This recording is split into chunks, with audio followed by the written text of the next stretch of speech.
Hello and welcome to Spoiled Tomatoes, the only movie review game show on the internet, we think. Probably. We might be able to say that. Have we read the whole internet? My name is Nate. I'll be your host, and our returning champion with a record of 0-0 is Brian Martin.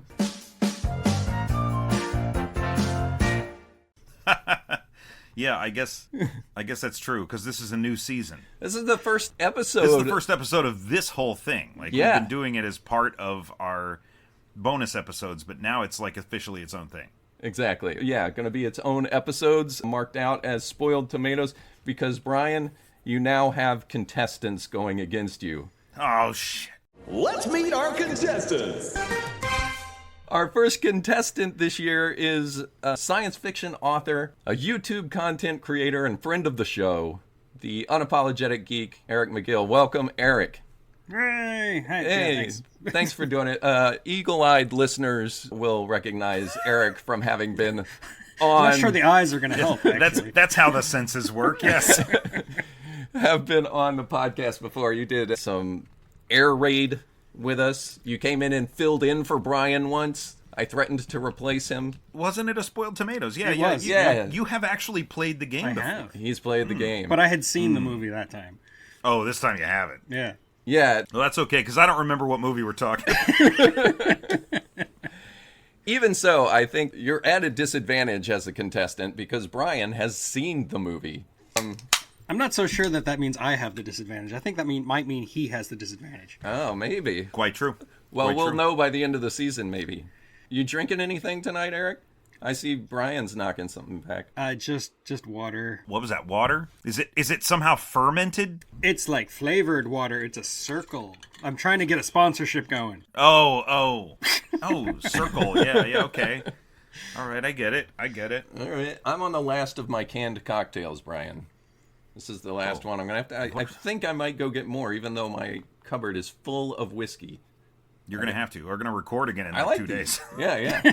Okay. Well, since you asked earlier there, Brian, the episode that we're referencing tonight is episode 101 of Oh Boy, where we covered frequently asked questions about time travel. Oh, right, that one. Yeah, that one. Yeah. Vaguely recall that movie. Hello, Ray. I'm sorry, do I know you? I'm Cassie. Oh. You don't know me, but I know you very well. At least, I feel like I do. I've read all about you. All about me. Yeah, I guess from your perspective, those books haven't been written yet. Haven't been written yet, like from the future. I see. You're a time traveler. Bingo.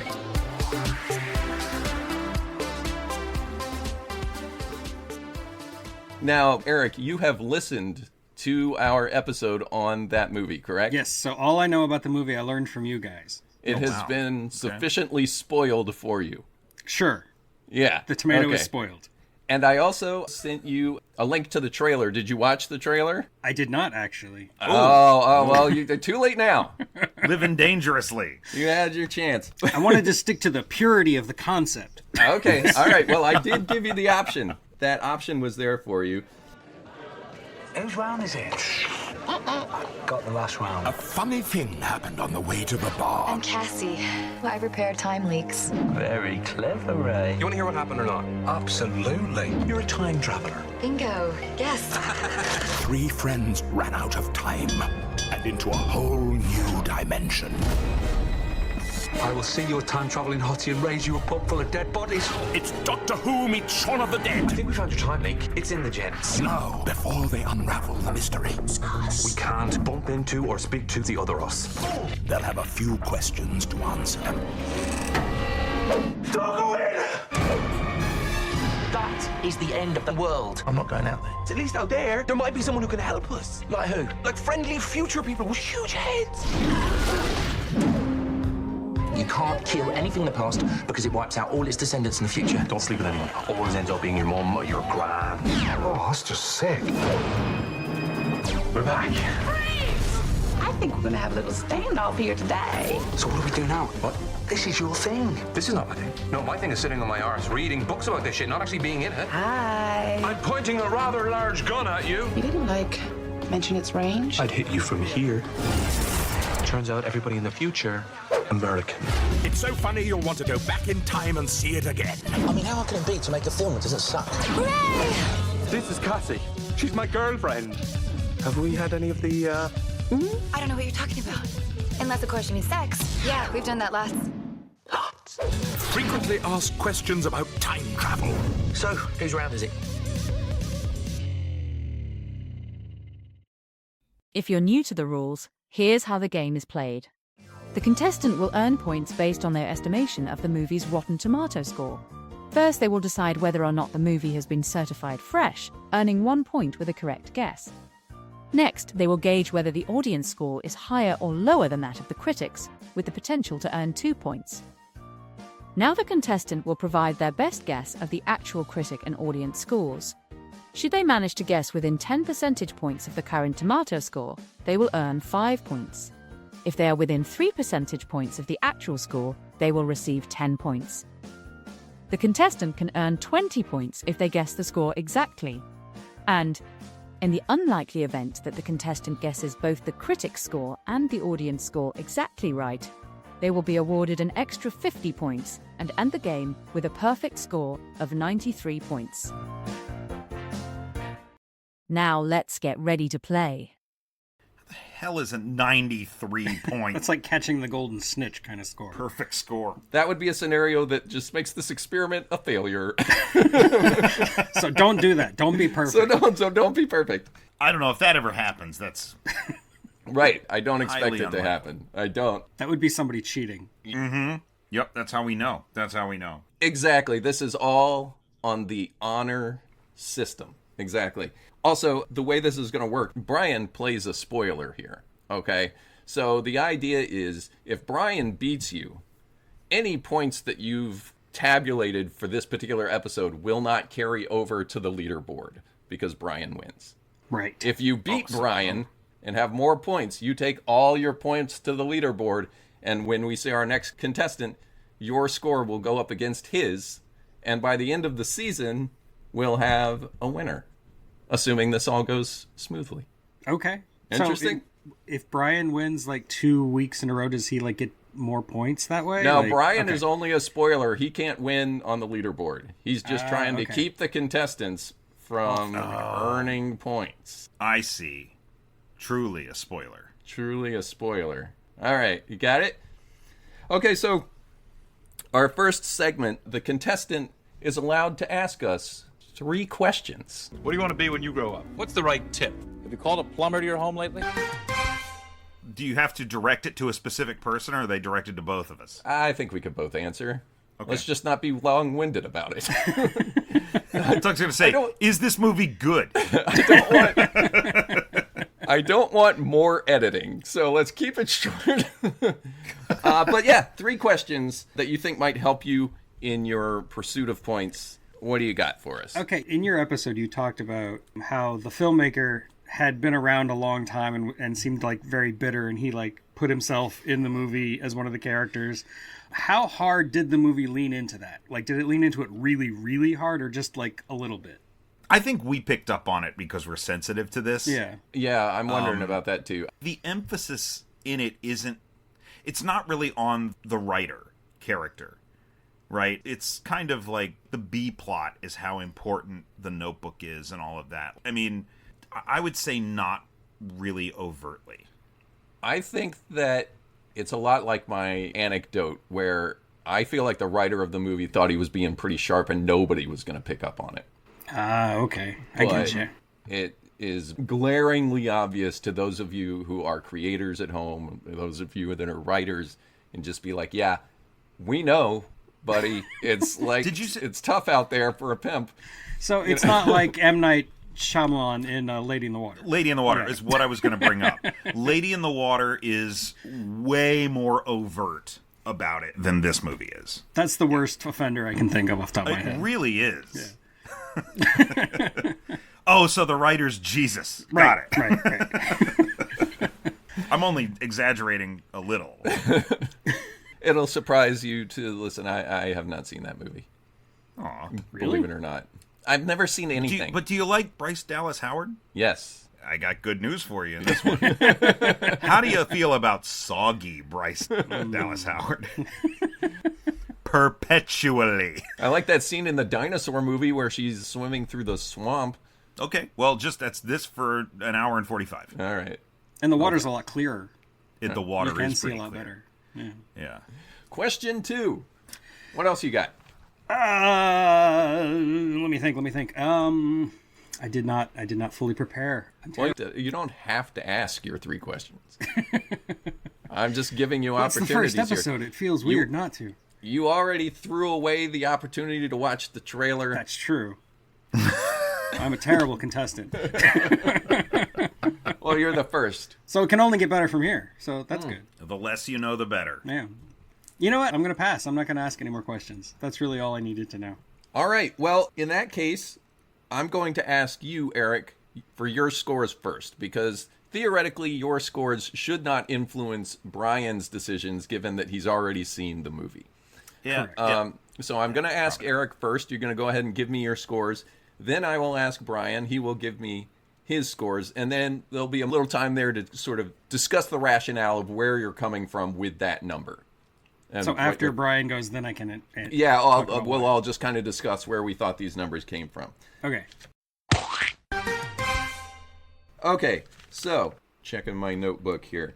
Eric, do you believe, based on what's been spoiled for you, that this movie is certified fresh? No, I don't think it is. Okay. Now, given that, do you think that the critics' score is higher or the audience score is higher? I'm going to say the audience score is probably higher. Okay. And now, the big one. What is the critics' Rotten Tomatoes score for this movie? I'm going to say 50. Wow, right in the middle. Okay, good round number. And the audience score, which I'll remind you, you said was higher? Yes, so I will not contradict myself. Brian did once, just to try and get points. Yeah. He's gaming the system. Just to try to maximize the chances of getting something. I see what a gamer you are now. It's strategery. Yeah. But no, I'm going to say that audiences probably gave it a 70. 70. Okay. I've got those scores locked in. You sure about them? I'm good. Yep. All right, Brian. Same questions. Okay. Is this movie certified fresh? I am going to say certainly not. Okay. I don't think so. All right. Remind us again, the threshold for freshness. 75%. 75%, I don't think it hit it. No. Yeah, it's pretty high. Okay. Do you think the audience score is higher or the critics score is higher? Audience score. Audience score. So far, you guys are simpatico here. Yeah, I think... What happens if we tie? Tug's numbers were very close to what I was going to go for without being precisely there. Okay, well, the tie goes to the contestant. So if you somehow come out with the exact same number of points... He's going to choose different ones, though, because we already determined that he's going to game the system. I'm going to change one of my numbers. Okay. The critics' score is? 45. Okay. And the audience score is? I'm going to say 73. 73 was the number I was going to go with. Okay. So you changed the other one. Yeah, I changed from 50 to 45. Because I don't think it's breaking 50. I think it's going to be south of 50, personally. Which feels kind of harsh, but I mean, this is a very simple movie. Yeah, I don't think critics are going to like it very much. Critics are going to pick up on that quote-unquote subtext. Yeah, that's one of the reasons I asked, because if it was really overt, and sometimes critics will actually sympathize with that and would actually rate it a little bit higher. But if they try to sneak it in, then critics are not going to like that at all. They're gonna lambaste it for that. Yeah, that's a good thought. I honestly, if I had been playing this game myself, I definitely would have gone audience score higher. I feel like, and maybe I'm biased because I know the number, I feel like I would have been a lot closer with the critics score than both of you came to. It's like 10. But I mentioned on the podcast, I was like, like, I don't want to not like this because it was a listener request, but but it was one of those things where the more we talked about it, the less I liked it. And I think I kind of talked myself into not liking it because of my one hang up on the fact that, this does you have feel no like, sense of humor, as you admitted. Right, of course, I don't laugh at things. But just the notion that, like Brian mentioned, feels like something I would have written in my 20s and really been proud of. It sounded like that kind of thing, something I would have written too, yeah. Right, and now I feel smarter than myself at my 20s. Do I? I'm not sure. You know what I would like to know, though? I would like to see if we could talk to the writer of this and find out how he feels about it now. Oh, that's a good question. Because, like, again, me writing it in my 20s, I would have thought it was great. Right. Does that guy still think it's great? I mean, he's gone on and done other things. But not like that this. Are much more culturally relevant. Oh, really? No, it was like television series that were... Doctor fucking Who. I mean, like... Okay, he wrote an episode of Doctor Who. And honestly, Who, right? with how obscure this movie is, pretty much anything could have been more culturally relevant. That's true. Yeah, that's... I'd never even heard of this movie. Yeah, absolutely fair enough. Well, I've tabulated the scores. Is this movie certified fresh? You both said no. That's right. $5 for you. No, this movie is not certified fresh. It did not meet the threshold of 75%. I'm shocked. Yeah. But did audiences like it better than the critics? And the answer is yes. Both of you said audience, so you have both scored upwards of 3 points thus far. 1 point, of course, for the certified fresh, and 2 points for the audience. Now, this is where it gets interesting. The critics' score on Rotten Tomatoes for frequently asked questions about time travel. Eric, you said 50? I did. Brian, you said 45. Yes. The actual percentage is 35%. Whoa! Yikes. So he's within 10. That is rough. Exactly within 10 percentage points. That gives Brian 5 points. And Eric, you did not score on that round. I never would have gone that low.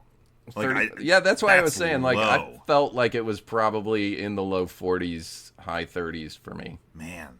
Well, here's hoping the audience scores somewhere like 60 or 61. So. Yeah, right. Somewhere just beyond my reach. Yes.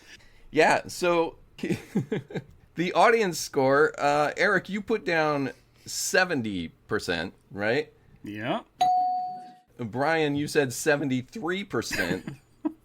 Yeah, because I think that the audience is, like, it's still not going to be fresh for audiences. It's just going to be, like, that close. It feels like it was, like, from the way you described the movie, it feels like a movie that was made more for audiences than for critics, for sure. Well, I'll tell you what, Brian, those extra 3 points cost you the game. God damn it. The actual audience score is 61%. Damn. Which Wow, puts that Eric, is rough. Eric is within 9. That means so I'm he as gets, smart as Brian. He gets 5 points. You have both scored 8 points, which means, Eric, you get to take 8 points onto the leaderboard. Woohoo! Because tie goes to the contestant. Wow. What a ripoff. How about that? You're a terrible spoiler. No, we're excellent spoilers. Right? That would imply that we're good spoilers. Well, he's a terrible spoiler. Oh, but he's a terrible spoiler. Yeah. Okay. I didn't spoil this. No, you didn't. Certainly. You didn't spoil Certainly the game, but our podcast sufficiently spoiled the movie. Yes, you watched it, so I don't have to. Yeah. Exactly. Mm-hmm. But that's the next question, though. He's not going to watch it. Would you want to go watch this movie? Does it give you any interest at all to fire that up? Kind of. It's short. Like, the way you guys described it, you left out a lot of, like, little details about what the plot was doing, so I was very confused a lot of the time. Well, that's because the plot wasn't there. Yeah, okay. Yeah. Really? I was very curious about, like, there's 3 of them in the bathroom at one point, and I'm very lost. So I kind of just want to see how that plays out, but at the same time, the movie doesn't sound good. It sounds like it's trying to be Shaun of the Dead. I think even one of you name dropped. That's what it was billed as. It was Shaun of the Dead for time travel. Yeah. But trying to match Edgar Wright at his game, that's a losing battle. Well, that is absolutely true. And the movie also, again, wears its references on its sleeve. Bill and Ted, Back to the Future, like, it makes no secret that that's what it's kind of aspiring to. Right. And when you factor in the Edgar Wright thing, it's like, wow, talk about just don't compare yourself to greater things, because people don't will do that. Then compare you to them. I don't know if I've mentioned this on our podcast before, Nate. My least favorite genre of music is the songs that are all about references to other artists or other songs. You have mentioned that. Have I mentioned that? Yeah, it's like on one of the bonuses, I think. Like, don't do that. Like, Hey Soul Sister. Yeah, that was the one you pointed out. Mm-hmm. Or that Do You Like Good Music song. Like, it's just like, stop, just do a good song. Don't make me think about better songs. Don't you remember, though? I played it at the end of the podcast just to spite you. Oh, you did? Don't you listen back? I do remember that. Yeah. Yeah, I do remember that. All right, so Eric's taking his 8 points to the leaderboard. The way we like to... Congratulations. Yes, congratulations. Round of applause. I should get like a sound effect for audience. The sound of one hand clapping. The way we like to end Spoiled Tomatoes here is I have combed through the user scores and user reviews for this movie and found the lowest scores that I could find. I'm going to read those out and we can discuss the worst reviews. I also, Brian, this time I pulled a critic's review because I thought it was hilarious. So typically we usually only go to the users, but I did pull a critic's score. I'll read that one last. You know, we can add a bonus round here and see if we can figure out who the critic was. How many critics do you know? Well, I mean, like, I would have to know if it's from a major publication, right? Like, is it like Peter Travers or somebody that we would know, like a name? And then if then we could try to guess it. That's I'll tell pretty you much what. the only name I could name. You know what, Brian? If you guess the reviewer based on the review alone, I will strip Eric of his points. Better not be Peter Travers. So funny. Now, all these users are anonymous, unfortunately. But cowards. 7/19/2012, 1 star. I'm disgusted that I actually watched this all the way through. Disgusted. I'm not a big fan of Chris O'Dowd at all, and I feel totally alienated from this culture. You know what? This review, it's anonymous, but it was definitely written by someone who tuned into Turning Point USA's halftime show this summer. I was going to say, seemed kind of racist. Okay. On July 17th of 2012, 1.5 stars. I only downloaded this movie because I liked Chris O'Dowd in Friends with Kids and decided to download the IT Crowd and this movie. Very bad idea. Wait, which part of it? It is so boring that Stephen Hawking came alive and actually spoke about how bad it is. The story is extremely complicated and doesn't make sense whatsoever. I saw that coming, but I expected it to be funny to overcome this failure. Everyone seems to like this movie and gave it a 7 out of 10, when I can hardly give it 2 or even 1 star. Chris O'Dowd is much more funnier than he is in this movie. Don't let it change your mind about him. The other actors have no personality whatsoever, not that I have seen them in anything else. Anna Faris is the only one I liked, and there is no doubt why the future is full of Americans. You'll get this joke when you watch the movie, but don't. The joke isn't worth it.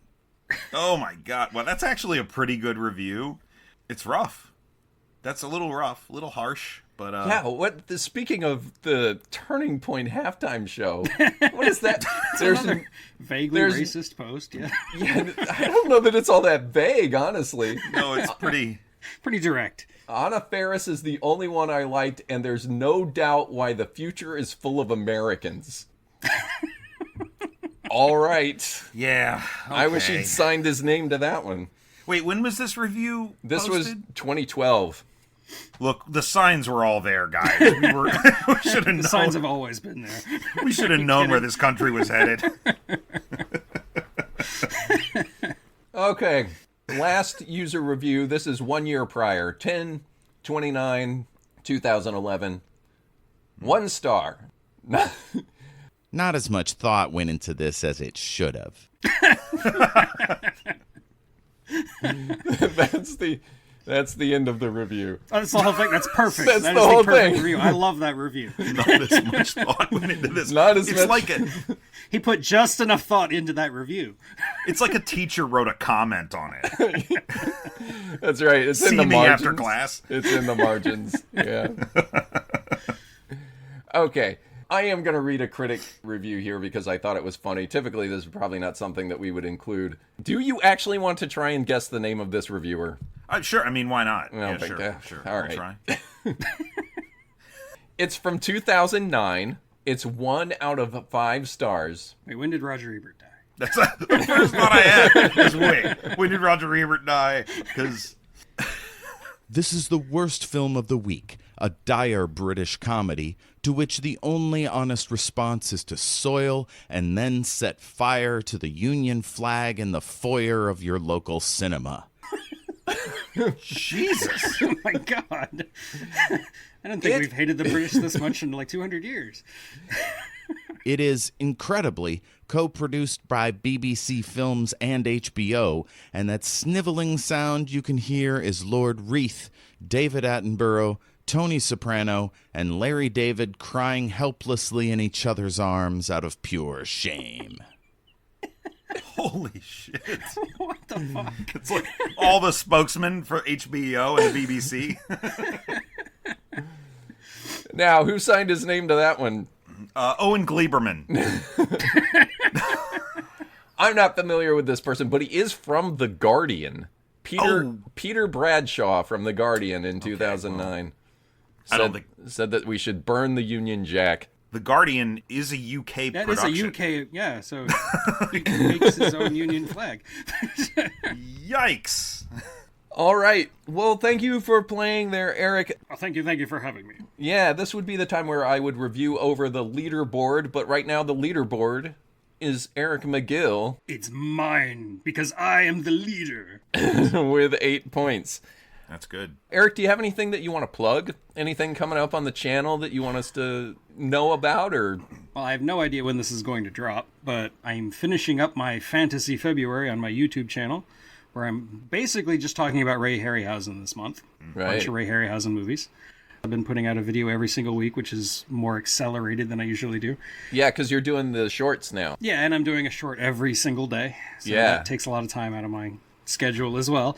Well, one of the things I wanted to ask you is whether are you writing? Yes, I am actively writing. I am nearing the end of another novel, which I plan to publish later this year, called The Caves of Solace.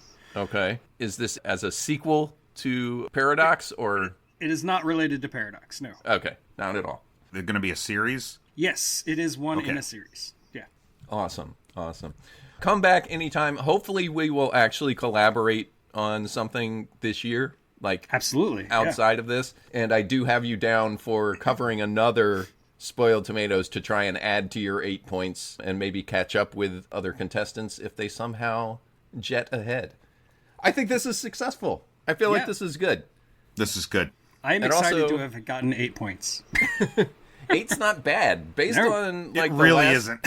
8 out of what? Was it 93? A possible 93 points. That's absurd. That's because the absurd 50 points that come with nailing it on both scores. So the 93 is like a bait and switch. Well, it's like nobody's gonna get 93 fucking points on this. No, I thought it was kind of weird, but then I learned that a perfect QBR, like quarterback rating in the NFL, is like 153 or something. Like doesn't some make any sense. Weird, like a perfect score is somehow added up to this weird number, and I'm like, all right, whatever, because 1 point, 2 points, 5 points, 10 points makes sense to me. But anyway. Brian, what are we covering on the show proper? Wait, this is going to be the next episode after this. This will be after somewhere in time. Yeah, so this is going to be the first episode in March. We are going to be watching Lola, which... Two things about Lola, Nate, and I don't know if I mentioned this on the show or not, but you one, said it was black and white. Black and white. Meh. And two, pretty sure it's Italian. So now you get to read, too. Oh, no. Unless you can find a dubbed version, which I guess is probably out there. Oh, my God. So okay, well... I'm really... Look, I read, like, a little synopsis of this movie, and there are Nazis. So I'm... Black and white Nazis, it might as well just be Schindler's List, right? I'm in. Yeah. It's Schindler's List with time travel. All right. Well, Brian's friend Daryl will be the contestant on the Android, episode right? where we cover Somewhere in Time. And then we'll have you back, Eric, for a second episode of this and hopefully some kind of collaboration on the main show. No, I planted a movie down the road here a little bit. Specifically for Tug. Ooh. Oh. I'm Do you want to divulge that here? What is it called? The House at the End of the World or something like that? Oh, yeah. The house at the end of time, I think. Or End of Time. Like yeah. Something like that. I recommended. Yeah. We talked about it previously. It's coming up in October. More reading, though. It's Spanish. Oh, no. What is the matter with you guys? Love it. Oh, fuck. Speaking of people who watch the TPUSA halftime show, Nate.